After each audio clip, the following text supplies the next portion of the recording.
Bueno, buenas tardes a todos y a todas. Una satisfacción ver el patio central de esta facultad lleno de vida, lleno tanto de autoridades académicas como de nuestro distinguido y las responsables justamente de que estas cosas se hagan en la Universidad de Granada. Muy satisfecho de ver esta sala llena tanto de autoridades académicas como de estudiantes y familia, y nuestro distinguido, la responsable del programa Alumni. Como sabéis, el programa Alumni de la Universidad de Granada continúa en nuestro curso académico 2024-2025, como lo ha hecho en los años anteriores, con un ciclo de entrevistas en el que se inserta justamente esta entrevista, distinguidos y distinguidas alumni de la UGR. Este ciclo tiene por objeto acercar trayectorias profesionales brillantes a nuestros estudiantes y egresados. Se pretende mostrar cómo, a partir de una titulación universitaria, en este caso en la Universidad de Granada, un grado o un posgrado, se nos abre un mundo de posibilidades profesionales. Nuestros distinguidos y distinguidas, entre los que está José Ramón, son un gran número de egresados que han destacado en una faceta profesional, política, social, cultural, y cuyo nexo de unión es haber pasado por las aulas de nuestra Universidad de Granada. En este ciclo se van a presentar historias de vida de personas que no se rindieron y que llegaron a metas que pueden ser inspiradoras para nuestros presentes y nuestros futuros egresados. En el caso de hoy, presumimos de Universidad de Granada y presumimos de nuestra Facultad de Ciencias Políticas y Sociología, algo que no siempre ocurre. Presentamos a José Ramón del Prado como nuestro distinguido alumni UGR. Seguro que cuando él terminó bachiller, no hace demasiado tiempo, por cierto, por tu edad, nunca podría haber imaginado lo lejos que podría llegar y lo brillante que podría ser su trayectoria profesional. Me van a permitir que haga una breve aproximación biográfica. Suena esto raro a tu edad, hacer una aproximación biográfica. Nacido en Córdoba en el año 1989, se licenció en Ciencias Políticas y de la Administración por la Universidad de Granada en el año 14, y cursó el máster de Administración Civil del Estado por la Universidad Internacional Menéndez Pelayo en el año 2018. Accedió por oposición al Cuerpo Superior de Administradores Civiles del Estado en el año 2017. Actualmente ocupa el puesto de subsecretario de Trabajo y Economía Social en el Ministerio de Trabajo y Economía Social, desde su nombramiento por el Consejo de Ministros del día 27 de noviembre del año 2023. Hasta su nombramiento como subsecretario, había ejercido como director de gabinete del secretario de Estado de Política Territorial. Ha sido también jefe del gabinete técnico del secretario general de Salud Digital, Información e Innovación del Ministerio de Sanidad, y anteriormente desempeñó puestos directivos y predirectivos en la subsecretaría de los Ministerios de Sanidad y de Política Territorial y Función Pública. Casi nada, ¿no? El tiempo no se ha desperdiciado. También ha sido miembro del Consejo de Administración de la empresa pública Sepides y actualmente es miembro del Consejo de Administración de la Sociedad Estatal de Participaciones Industriales. Hecha esta presentación biográfica extensa, a continuación vamos a dar paso al meollo de este encuentro, que es la entrevista que le va a realizar la directora del programa Alumni, Raquel Fuentes. Al final de la misma, para que ustedes puedan participar, se abrirá un turno de preguntas a las que le animo para que puedan trasladarle al distinguido todas las inquietudes que ustedes tengan en relación a su trayectoria profesional. Muchas gracias.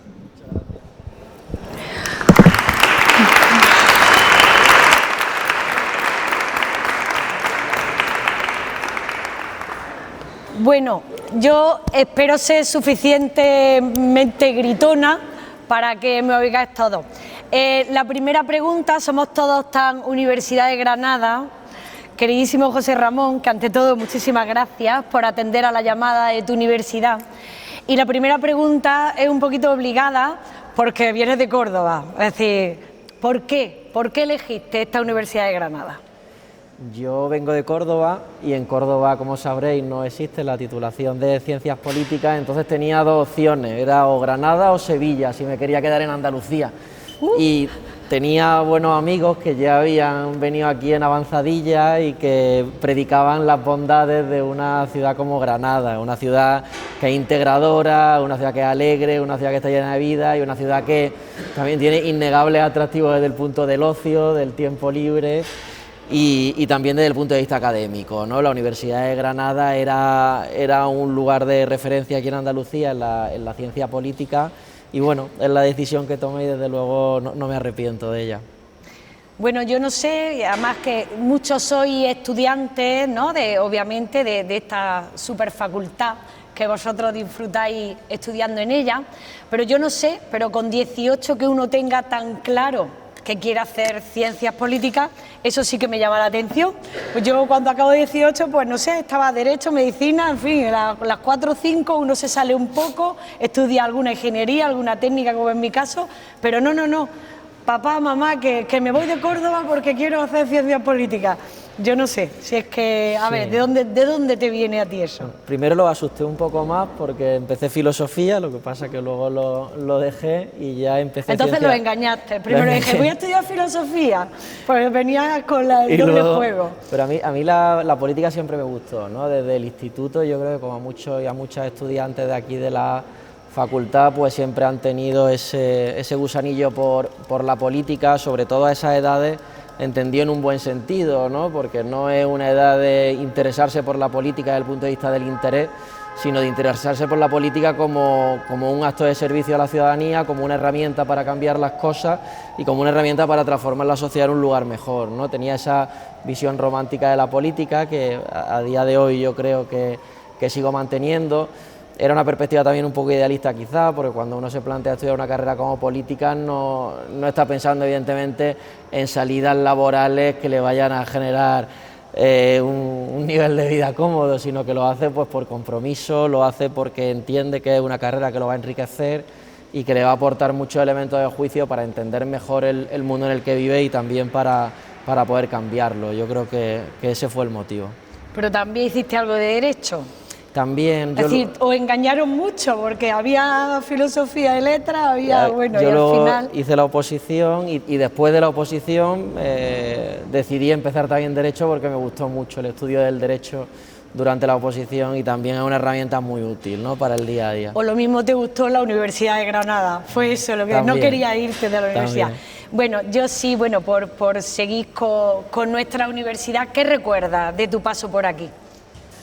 Yo tengo muy buenos recuerdos de cuando llegué. Yo, entre filosofía y empezar política, estuve haciendo un curso por la Universidad Nacional de Educación a Distancia, que también es una universidad muy prestigiosa dentro de los estándares académicos, pero que no te da la vida que te da el día a día en una facultad, ¿no? Entonces, fue muy excitante desde el punto de vista intelectual pasar de estar estudiando solo en tu casa a llegar a una facultad, tener compañeros de facultad, tener profesores y profesoras que te inculcan su pasión también por aquello que enseñan, mantener debate y bueno, luego también toda la vida extraacadémica que en Granada, por el hecho de ser una ciudad universitaria, yo creo que se multiplica, ¿no? En posibilidades desde el punto de vista del activismo social, de la cultura, también del ocio, los debates los debates que empezaban en clase acababan en la cafetería con una cerveza. Ya no está la cafetería de trabajo social, por desgracia, ¿no? Que era un punto de encuentro muy ilusionante para los estudiantes de aquel entonces. ¿Y guardas relación con compañeros de antes o con profes? Sí. ¿Tienes contacto? Sí. Tengo contacto con personas que conocí en la facultad y que a día de hoy son muy importantes en mi vida, y también mantengo contacto con algunas profesoras, como la profesora Nieves que está hoy aquí, que le agradezco mucho también que esté aquí con nosotros. Decías que finalizabas tus estudios en 2014. Curiosamente, tenías claro que ibas a opositar. ¿Por qué opositas al Cuerpo Superior de Administradores Civiles del Estado?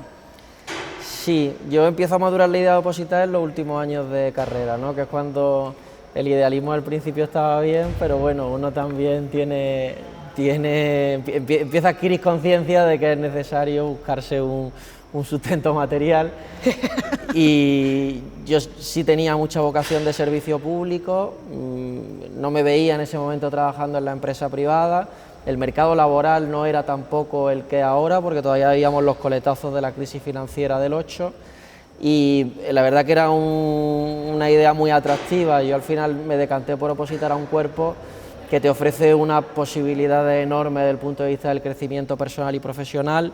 Era una apuesta arriesgada porque significaba muchos años de estudio, pero luego tenía una recompensa muy bonita, que era entrar directamente dentro de los escalafones más altos de la administración, con todo lo que ello conlleva en términos de aprendizaje, de responsabilidad y de un universo de posibilidades sobre distintos futuros profesionales dentro de la administración del Estado, dentro del mismo cuerpo, ¿no? Entonces fue un poco el motivo.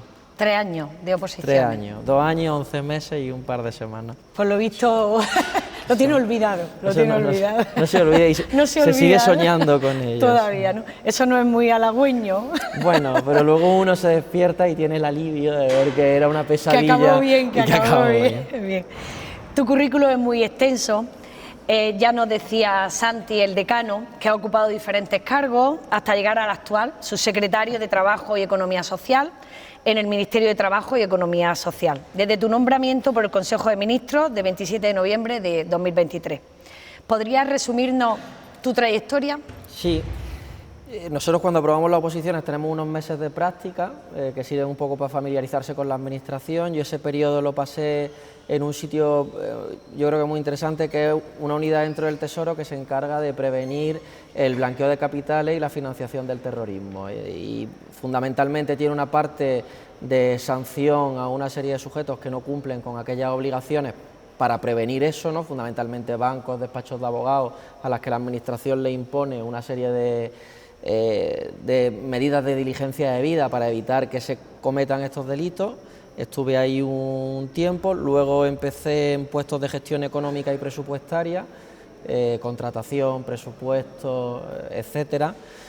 De ahí di el salto al Ministerio de Sanidad en un momento que fue sin duda importante para el país, como fue la pandemia. Yo me fui en principios de julio del año 20, recién salido del confinamiento, y allí fundamentalmente tuve 2 puestos. Un primero en el que me encargué de ayudar a la coordinación de toda la compra de material sanitario para el Sistema Nacional de Salud, porque desde el Ministerio asumimos la compra de mascarillas, EPI, etcétera, para luego la puesta a disposición del conjunto de organismos que conforman este sistema en todas las comunidades autónomas. De ahí pasé ya a puestos de asesoramiento de altos cargos y estuvimos también haciendo proyectos muy chulos, el certificado COVID digital, que recordaréis que lo llevábamos en el móvil para poder viajar y entrar a determinados lugares. Pusimos en marcha también la campaña de vacunación, que antes me había tocado trabajar en la compra de las vacunas, que fue también un mecanismo muy interesante desde el punto de vista de la cooperación entre administraciones, porque estuvieron envueltas desde la Unión Europea en la coordinación de las compras con las farmas, hasta entidades locales, comunidades autónomas y estados, en toda la cadena logística que al final desembocaba en que cada ciudadano recibiera su vacuna, ¿no? Entonces fueron tiempos muy difíciles, mucho trabajo, pero sin duda fueron tiempos de enorme aprendizaje y muy gratificantes también desde el punto de vista del servicio público. También eres miembro del Consejo de Administración de la Sociedad Estatal de Participaciones Industriales.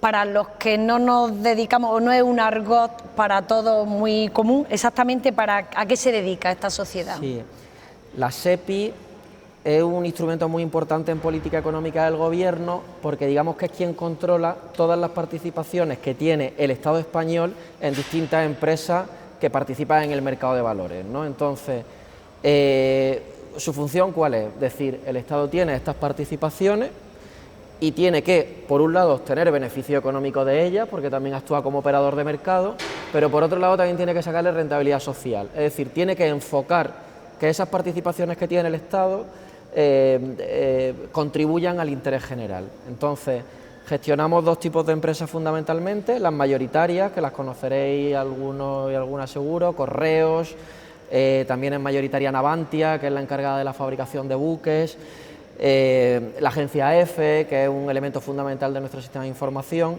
y luego también tenemos participaciones en empresas cotizadas, pero en las que el Estado no es mayoritario. Aquí tenemos también empresas que son fundamentales desde el punto de vista estratégico para la acción del Estado. Tenemos acciones en Redeia, tenemos acciones en Indra, y también recientemente habréis visto en las noticias hace varios meses que el Estado asumió que era importante estar en Telefónica, y el Consejo de Ministros encomendó a la SEPI adquirir hasta un 10% de acciones en Telefónica. En ese momento ponemos en marcha desde SEPI todo un proceso de compra de acciones hasta conseguir la posición que nos había mandatado el Gobierno dentro de Telefónica y que nos permitía tener voz y voto en una empresa que es fundamental desde el punto de vista de la seguridad, desde el punto de vista de las comunicaciones, desde el punto de vista de la defensa, y que considerábamos que había que estar ahí como Gobierno, como país, para orientar la actuación de una empresa que es estratégica para nuestro país en esa consecución del interés general. ¿Cómo es trabajar en el Ministerio? Yo el Ministerio por la tele, vamos, yo es lo más cerca que he estado de un ministerio. ¿Cómo es tu día a día, José Ramón? Lo bueno de un ministerio al final es que el día a día de cada persona es muy distinto en función de las tareas que desarrolle. Yo, a día de hoy, digamos que un subsecretario tiene tres grandes grupos de funciones. La primera es asesorar a su ministro, en mi caso ministra, y a los secretarios de Estado desde el punto de vista técnico y jurídico en la actuación del ministerio, ¿no? La segunda es dirigir mi propio departamento dentro del ministerio, que se encarga de lo que llamamos servicios comunes, es decir, de prestarle servicio a los demás dentro de la casa, que sería la contratación, el personal, los presupuestos, la elaboración de leyes. Nosotros damos el apoyo administrativo para que se elaboren las leyes, se escriban de acuerdo con las directrices de técnica normativa, es decir, que cumplan todos los criterios técnicos para que esas leyes estén bien hechas, cumplan sus objetivos y se puedan aplicar de forma sencilla. Y luego tengo un tercer grupo de funciones que sería la relación con otros ministerios, con otros organismos del Gobierno, con otros agentes que participan también en la conformación de la acción de Gobierno. Y bueno, ¿eso en qué se materializa al final? Pues se materializa en muchas reuniones, en muchas llamadas, en asistencia a actos institucionales, en leer una multitud de documentos muy grandes que afecta luego, que sirve de base para la toma de decisiones. Y lo que sí que es verdad que hay ciertos elementos en la jornada semanal, digamos, que sí que son más rutinarios y que siempre están ahí, ¿no? Que son el comité de dirección del Ministerio, en el que se decide un poco cuál es la actuación del Ministerio por parte de los altos cargos, que nos reunimos más o menos semanalmente. Una reunión que yo hago interna con mi equipo también semanalmente para coordinar un poco cuáles son los asuntos que tenemos en cartera, y me veo con los subdirectores que dependen de mí, un director general que depende de mí y mi jefa de gabinete. Y luego también tenemos semanalmente la reunión de la Comisión General de Secretarios de Estado y subsecretarios. Este es el órgano que se encarga de preparar el Consejo de Ministros, que se reúne los martes, y nos reunimos los jueves de cada semana. Entonces tenemos un índice muy largo de muchísimos asuntos que discutimos, y lo que se trata es de dejar todos los asuntos preparados para que el Consejo de Ministros pueda tomar las grandes decisiones de orden político que tiene encomendadas, ¿no? Nosotros hacemos toda la preparación, nos ponemos de acuerdo entre los distintos ministerios, porque hay siempre materias en las que las competencias coinciden y en las que tienen que decir mucho cada ministerio desde el punto de vista de sus competencias. Entonces se trata de ir trabajando esos asuntos durante toda la semana, para que cuando llegue el martes al Consejo de Ministros, los ministros y las ministras puedan tomar decisiones sobre la base de un trabajo muy profundo que se ha desarrollado por todos los niveles de la Administración previamente. Bueno, esta pregunta va muy para estos estudiantes, ¿no?, que tanto ahora como cuando vean la entrevista, ¿no?, tengan el placer de oírte como nosotros. Muchos de ellos están ahora mismo estudiando Ciencias Políticas y de la Administración, porque realmente quieren desarrollar su carrera profesional pues en alguna administración pública. Como decía el decano en una conversación anterior, tampoco es lo habitual, ¿no?, que uno luego se dedique, como comentábamos antes, a la administración pública. La realidad es que desde fuera no se capta, no somos capaces de percibir el valor y el trabajo que tienen todas estas administraciones públicas de las que hablamos.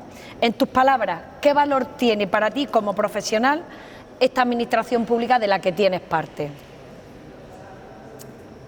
Tiene un valor muy importante, y yo creo que en en una doble vertiente, ¿no? Por un lado, desde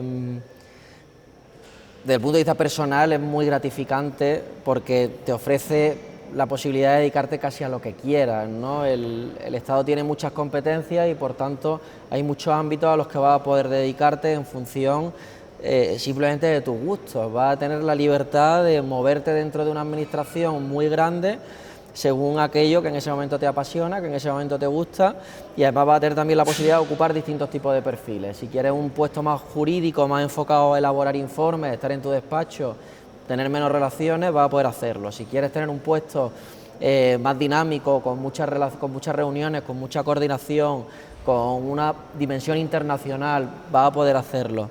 Entonces, desde el punto de vista personal es muy gratificante, pero yo creo que también como ciudadano y ciudadana es muy bonito dedicarte a algo, ¿no?, que ya decían los griegos que era el mayor honor que podía tener un ciudadano, que era servir a la polis, servir al interés general. Y para mí eso, saber que lo que hago en el día a día sirve para hacer la sociedad un poco mejor, que lo que hago en el día a día, si lo hacemos bien, va a servir para mejorar el país y la vida de la ciudadanía del país, yo creo que es un valor intangible, muy poderoso para quienes nos dedicamos a lo público. Quería preguntarte por la internacionalización, es decir, para ellos y para ellas también, nuestros estudiantes, ¿qué influencia tiene este aspecto si alguno o alguna pues quisieran seguir pues una trayectoria pues como la tuya? ¿Qué repercusión tiene la internacionalización en tu carrera profesional? Yo creo que es fundamental, porque es cierto que vivimos en un momento ahora en el que parece que hay quien apuesta por una renacionalización, por una vuelta a la soberanía, por una vuelta al reforzamiento de la frontera, pero lo cierto es que desde que España con la democracia entra en las comunidades europeas, se abre al mundo, el componente internacional en las políticas públicas es enorme. Quienes trabajamos gestionando políticas públicas sabemos que aunque trabajemos en ámbitos en los que la Unión Europea no tiene grandes competencias, como son competencias exclusivas o compartidas, el componente comunitario de la actuación del Estado es enorme. Entonces, sin entender esto, no se puede trabajar a nivel nacional. Sin comprender las dinámicas internacionales, las competencias de los organismos internacionales en cada ámbito, no se puede trabajar a nivel nacional. Entonces yo creo que es muy importante que los profesionales y las profesionales de lo público en el futuro tengan muy presente el escenario internacional, cómo España se relaciona con otros actores de la sociedad internacional, que conozcan idiomas si quieren dedicarse al final a esto, ¿no? Creo que es imprescindible.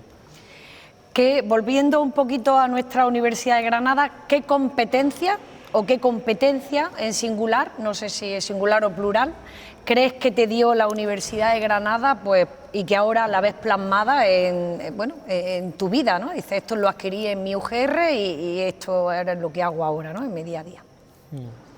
Sí, quizás no tanto una competencia, pero sí un valor intangible, ¿no? Yo tuve profesores y profesoras, están aquí Susana, Nieves, tuve también como profesora Manuel Zafra, que eran verdaderos apasionados del servicio público y del trabajo de las administraciones públicas y que transmitían esa pasión en sus clases, transmitían esa pasión por la administración, ¿no?, que nos recordaban, lo hablábamos antes, que esto no es solo ciencia política, que esto es ciencia política y de la administración. Y en la administración también hay mucho de política, la administración y política no están desligadas, sobre todo a ciertos niveles, hay que manejar las dos claves, hay que manejar el lenguaje técnico, pero también hay que saber que hay un gobierno elegido democráticamente que, según dice la Constitución, dirige la administración y que por tanto nuestro deber es convertir ese programa político que han votado nuestros conciudadanos y conciudadanas en políticas públicas, y por eso tenemos que conocer los resortes técnicos. Entonces yo creo que lo que me llevo de aquí fue esa pasión por lo público que nos transmitían y esa forma también tan lúcida de saber comprender cuál debe ser en un Estado democrático la relación entre gobierno y administración. Como has referido a tus profes, que está por aquí Nieves, ¿no?, que están por aquí, ¿alguna asignatura fue que te impactó en positivo? También vale que te impactara en negativo o menos positivo. No, todas positivas, ¿no?, que hay muchas cámaras que no se puede decir, no se puede decir. Que me haya ayudado a día de hoy precisamente relaciones intergubernamentales y gobernanza. Yo recuerdo que hice un trabajo que era sobre la actividad de las conferencias sectoriales durante el año, ¿no? Y esto lo coordinaba en ese momento el Ministerio de Administraciones Públicas, y luego yo, siendo jefe de gabinete del secretario de Estado de Política Territorial, tuve que hacer una revisión de ese documento, lo que pasa que de fecha 10 años posterior, para ver efectivamente que estaba todo bien y que se podía elevar al Consejo de Ministros para su aprobación. Pero fue un boomerang de estos bonitos que te lanza la vida.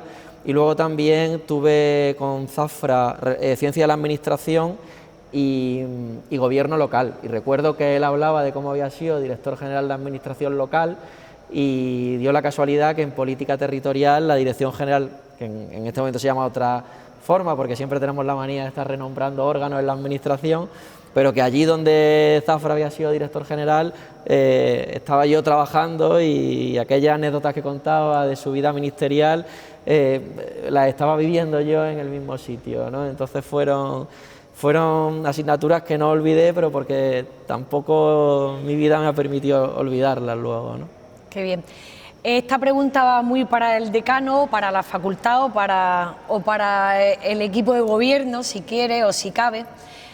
¿Qué consejo, qué asignatura, más que consejo, qué asignatura ahora, con el plan de estudios que estudiaste y tal y como está la situación actual, y un poco a consecuencia o como consecuencia de tu experiencia laboral, qué asignatura crees que sería necesaria para formar buenos politólogos o buenos profesionales de la administración pública? ¿Qué echarías de menos en ese plan de estudios? Dice, esta no la tenía, pero a lo mejor podríamos pensar en este tipo de conocimientos necesarios, ¿no?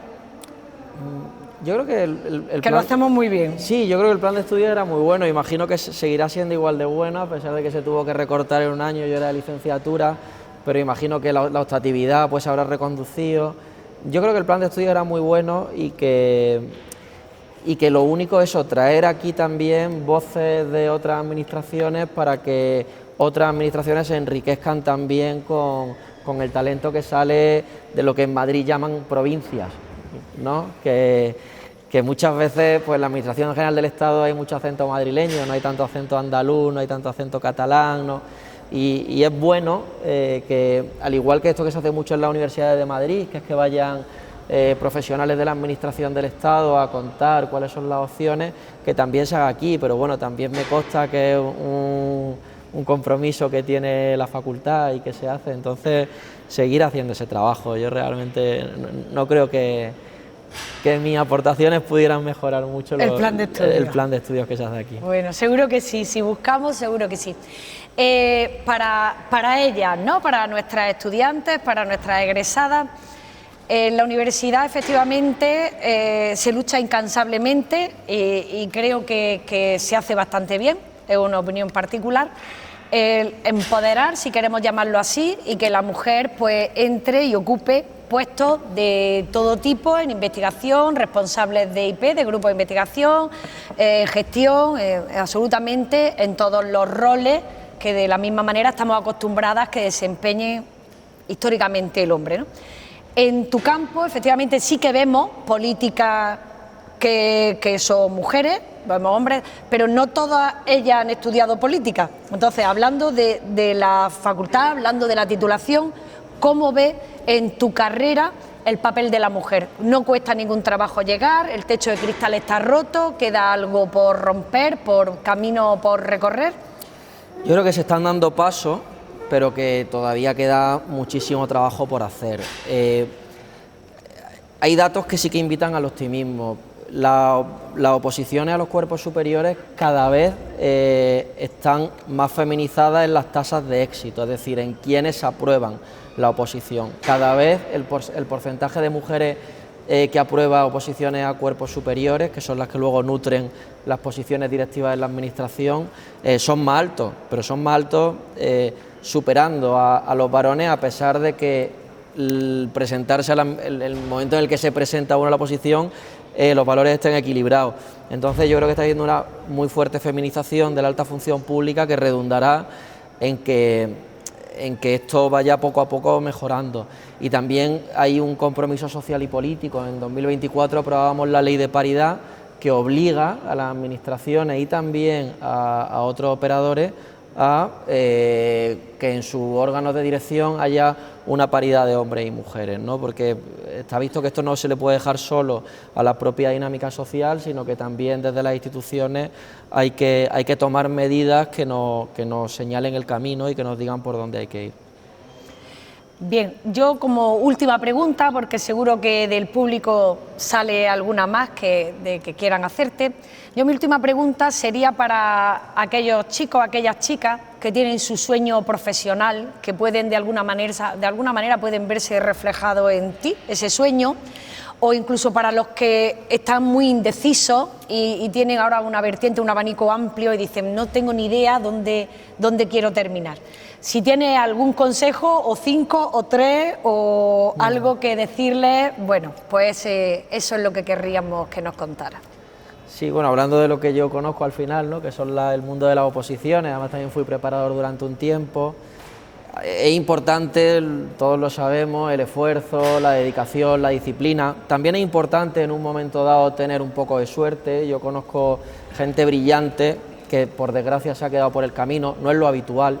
Entonces, mi consejo es que siempre que acompañen los medios, que no nos parezca algo remoto el acceso a la administración del Estado, ¿no? Porque la gente que se ha criado en Madrid, que ha estudiado en Madrid, siempre tiene ejemplos cercanos, un primo, un tío, que le hace ver que eso es posible. Quienes no tenemos esos referentes cercanos, creemos que es algo muy complicado.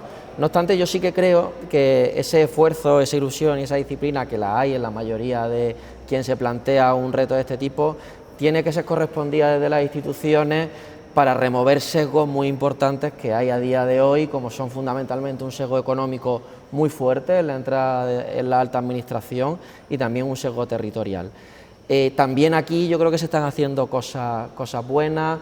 En el Ministerio de Trabajo poníamos en marcha hace poco un programa de becas para personas que estuvieran interesadas en acceder al Cuerpo Superior de Inspectores de Trabajo. En el Ministerio de Presidencia y Justicia también tienen un programa de becas que son las becas SERE para poder participar en las oposiciones a la Administración de Justicia. Y creo un poco que ese es el camino, ¿no? Tiene que haber corresponsabilidad. Por un lado está el esfuerzo y la ilusión y la disciplina de muchos y muchas jóvenes que toman esta decisión, pero por otro lado tiene que estar la actuación de los poderes públicos para remover estos sesgos y para garantizar una igualdad de oportunidades real, porque eso va a garantizar luego una alta función pública diversa, una alta función pública heterogénea, no se va a dejar mucho talento en el camino y al final nos va a hacer mejor a todos como país. Bueno, pues ha sido maravilloso oírte, José Ramón. Yo, si alguien del público o algún compañero quiere hacerle alguna pregunta, ya nos hemos enterado de que Madrid es una provincia, eso ya es importante, que es exactamente, ¿no? Pues pasa Sol por allí. Tendréis que... A mí me gustaría preguntarte, sobre todo, tanto por mi parte como por la gente que estudia la titulación, que está buscando salida laboral, en tu caso, ¿cómo fue tu camino en la oposición? ¿Qué has tenido en relación al grado? ¿Qué se te hizo más difícil? Y bueno, y eso, que tampoco para animar a los que estamos pensando en esa salida laboral, pues, como el camino, porque nosotros lo damos desde fuera, pero quizás no tenemos tanta información como ahora pues, que lo tenemos aquí con nosotros. Gracias.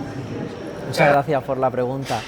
Los contenidos del grado son ideales para hacer la oposición que yo hice. Hay casi una identidad total entre lo que estáis estudiando en la carrera y lo que vais a tener que estudiar en la oposición si tomáis esa decisión.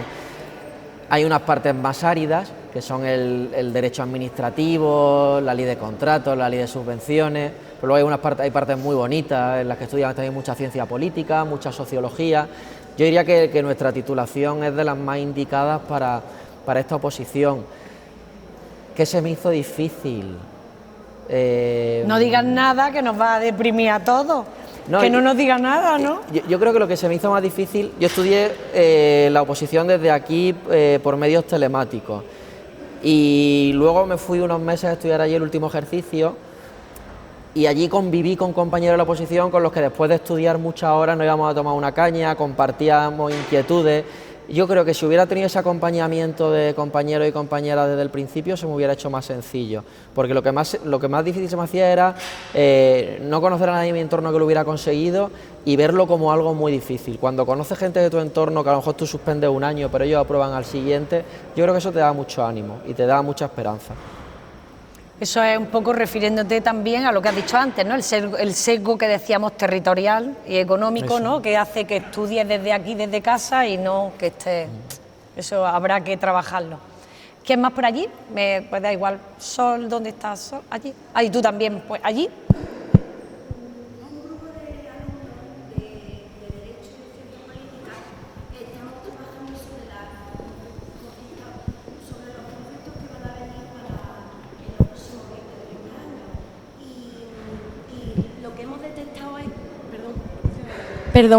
Lo que hemos detectado es que creemos que los próximos 20 años van a ser muy conflictivos a nivel social.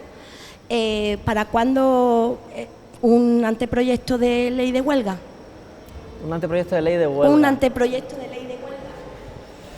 Que uno de los derechos que todavía no están finalizados. Ya, yo lo que puedo decirte es que, como os contaba al final, nuestra labor no es la de tomar esas decisiones. Como profesionales públicos, a los que evidentemente nos nombra el Consejo de Ministros, pero nuestra labor es, cuando se tome esa decisión,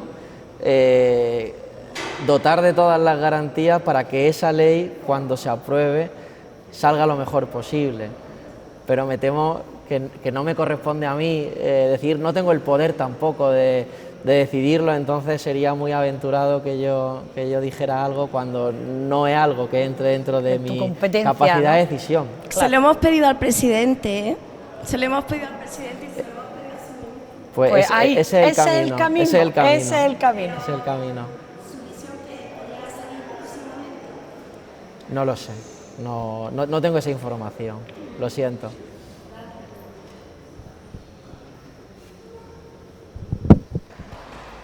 Buenas. Bueno, tú fuerte y ya está.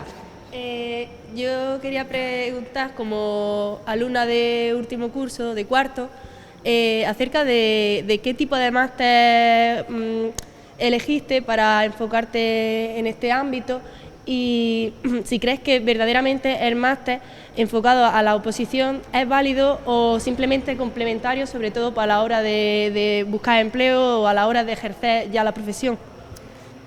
Yo el máster que hice lo hice una vez aprobada la oposición, porque cuando nosotros aprobamos la oposición hacemos un curso selectivo que en ese momento tenía el Instituto de Administración Pública un convenio con la Menéndez Pelayo y lo acreditaron como máster oficial. Fueron 9 meses, con clases todas las mañanas y demás.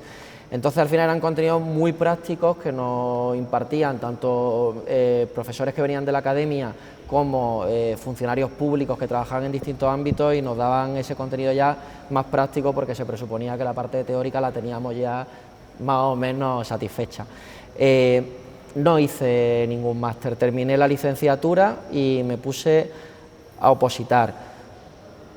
Es una buena idea hacer un máster después del grado, también esperar, puede opositar sin ningún problema habiendo finalizado el grado, no hay ningún impedimento. Hay gente que decide hacer el máster porque dice, bueno, yo quiero finalizar esta etapa académica, quiero hacer mi grado, quiero hacer mi máster, luego quiero probar suerte con la oposición. Hay personas que eligen un máster enfocado a la oposición, personas que eligen un máster pensando que, bueno, quizá lo de la oposición no va bien y esto me va a dar una serie de herramientas para enfrentarme al mercado laboral en otros ámbitos en los que yo quiera trabajar si esta aventura al final no acaba saliendo bien. Entonces, lo único que te puedo decir es que puedes hacerlo, puedes no hacerlo y es más una decisión vital y estratégica en función de los próximos años y de cómo lo encaras y sobre todo qué te va a hacer encararlo con más seguridad, ¿no? Y qué te va a hacer encararlo de forma más tranquila. Si tener ahí un seguro laboral que te permita reconducir o si quieres empezar a machacar el temario de la oposición, pero realmente no puedo darte más consejos. A ti. Allí tenemos a la vicedecana, quiere preguntar.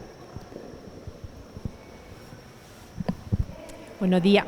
¿Esto funciona? Bueno, Bueno, yo voy a preguntar como profe. Soy María Luisa Jiménez, profe de Sociología, y estoy dando clase ahora en Ciencias Políticas, en la asignatura de Estructura Social de Andalucía y de España, y algunos estudiantes están aquí. Entonces, bueno, lo primero, muchísimas gracias por visitarnos en la facultad, son trayectorias inspiradoras. Muchas gracias, José Ramón, y muchas gracias, Raquel, por organizarlo, porque ha quedado fenomenal. Mi pregunta va sobre todo en el ámbito de la asesoría, ¿no? De la asesoría política, porque en la asignatura enfatizo mucho el papel de la asesoría, ¿no? De trabajar con datos, ofrecer, ¿no? Ese conocimiento de la realidad social y política para orientar la labor del político, ¿no? Y traigo aquí a colación, ¿no? el dilema clásico, ¿no? Que planteaba Max Weber del político y el científico, ¿no? Yo entiendo que tus funciones son más de científico, ¿no? De asesoría, ¿no? De cuáles son las mejores opciones o las consecuencias, ¿no? Que pueden tener determinadas legislaciones. Y me gustaría preguntarte sobre este dilema, ¿no? Cuando hacéis labor de asesoría, ¿qué relación, ¿no? tenéis con el político, la política? ¿Hay conflictos? ¿Se tienen en cuenta? ¿Se valora? No sé, que nos cuente un poco más, si se puede, ¿no? Sí. El entresijo, ¿no? Entre ese dilema, entre ese conocimiento científico de la ciencia política y la sociología y la toma de decisión política. Muchas gracias. Muchas gracias. Sí, ahora mismo las funciones que tengo de asesoría son más técnicas y jurídicas, es decir, sobre la viabilidad de decisiones y demás. También he ocupado puestos de personal eventual o de confianza en las que no se me exigía la condición de funcionario, como sí que se me exige ahora, y han sido puestos de asesoramiento, ¿no? De jefe de gabinete, que al final es un poco quien dirige al grupo de asesores que tiene un alto cargo. Yo creo que son muy útiles los dos tipos de asesoramiento. Yo soy un convencido de que es necesario tener un asesoramiento técnico y que las decisiones que se tomen tienen que tomarse con toda la evidencia empírica posible, aunque eso luego no nos garantice el éxito de la política, pero tienen que contemplarse ese tipo de elementos. Pero yo también creo que son fundamentales los asesores políticos, y creo que es una figura que se denota mucho, ¿no? La del asesor eventual que viene del mundo del partido o que viene del mundo de la política, pero que son también empleados públicos, porque también los recoge el EBEP como empleados públicos, y que aportan una visión que muchas veces no tenemos la mayoría de los funcionarios, y que tienen también competencias y habilidades que son fundamentales, como el olfato, como saber si una política va a ser exitosa o no en función de cómo la puede percibir o recibir la gente. Y creo que es bueno que todos los equipos sean en ese sentido multidisciplinares y que combinen los dos tipos. Evidentemente va a tener materias en las que el papel técnico tenga mucho más peso que el político y viceversa, pero creo que cualquier gabinete que no se nutra de los dos perfiles va a estar cojo, y que por supuesto que haya personas que aúnen esa doble condición y que sean capaces de, por un lado, sostener la parte técnica, sean capaces de saber de las opciones que le están planteando, que todas son válidas en la técnica, pero luego sean capaces también de tomar decisiones políticas sobre esas decisiones. Yo creo que esos perfiles son enormemente valiosos, enormemente valiosos. Gracias. Qué bonita pregunta y qué bonita respuesta también. Yo, por mi parte, o alguna pregunta más por aquí.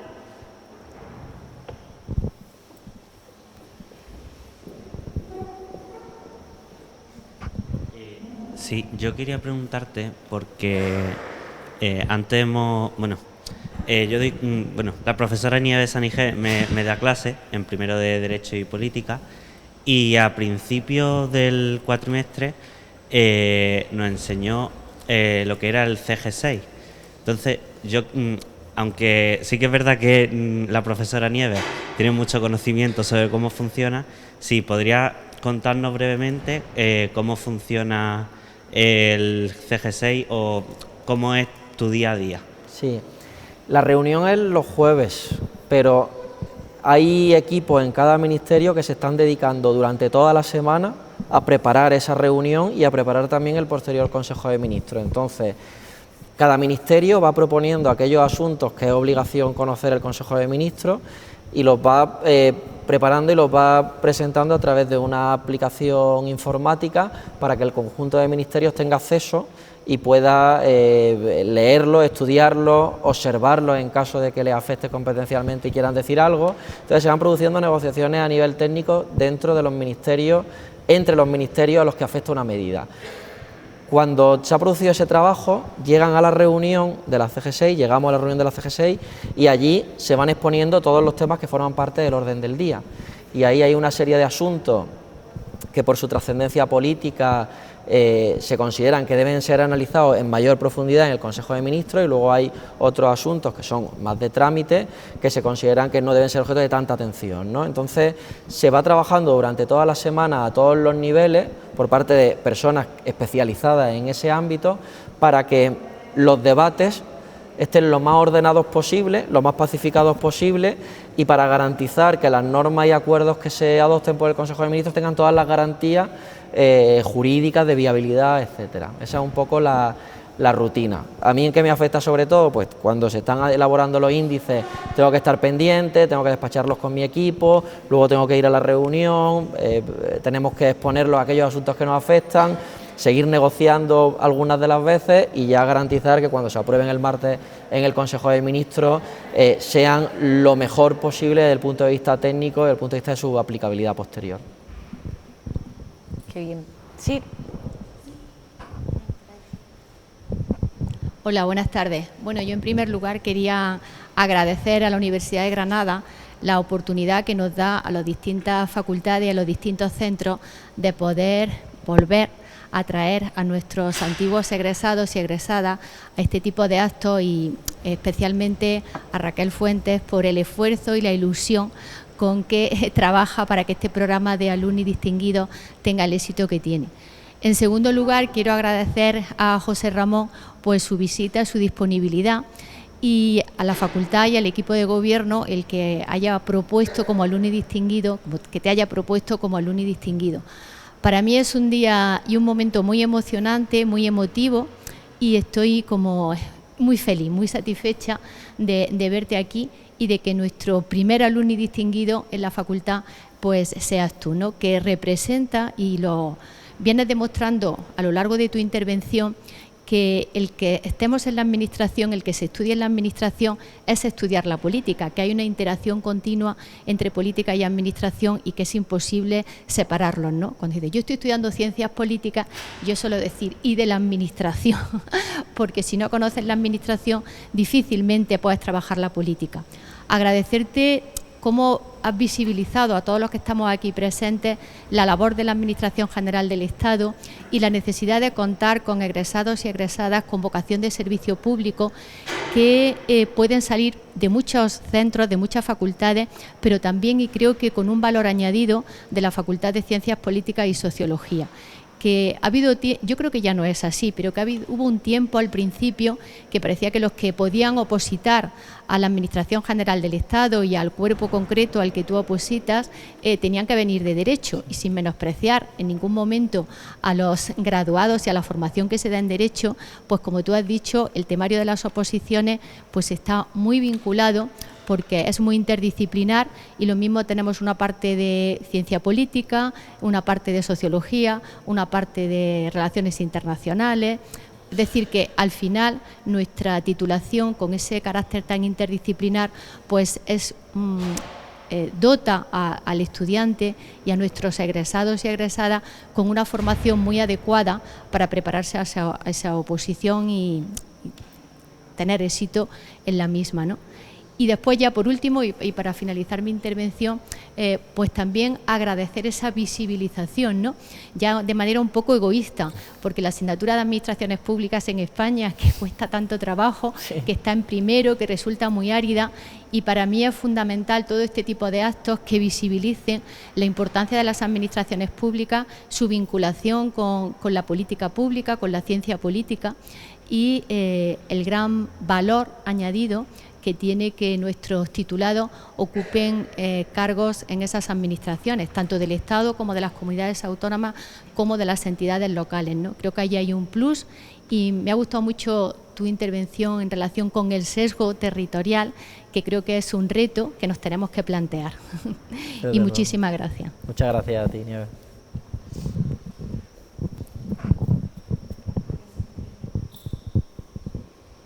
si me permite, no nos ha hablado de las instituciones europeas. Todas esas lecturas que hace al cabo del día son directivas que tiene que incorporar en su ministerio. Algunas de ellas sí, tenemos también esa tarea. Y no nos cuentan mucho cómo son las reuniones en Europa cuando van los... No, pero, es que él no, pero como voy a traer otro distinguido, no de aquí, que trabaja en instituciones europeas, allí a mí no me corresponde. Es que no le corresponde. A mí lo que me corresponde es la labor de transposición, pero yo no tengo la tarea de negociación en la comisión. Entonces, he pisado Bruselas por otros motivos, pero no en el ejercicio de mis funciones. Ni siquiera prepara los documentos que se llevan en el... No me corresponde, lo siento. A Bruselas iremos a ver la delegación pronto de Alumni UGR que tenemos en Bélgica, en Bruselas. Pues muchísimas gracias, José Ramón. Si nuestro decano quiere cerrar el acto y que eres el anfitrión de ceremonia. Simplemente volverle a agradecer a José Ramón que haya decidido compartir un tiempo que supongo que es escaso con nosotros. La prueba ha sido al principio, ¿no? En esa tarea de firmar, ¿no?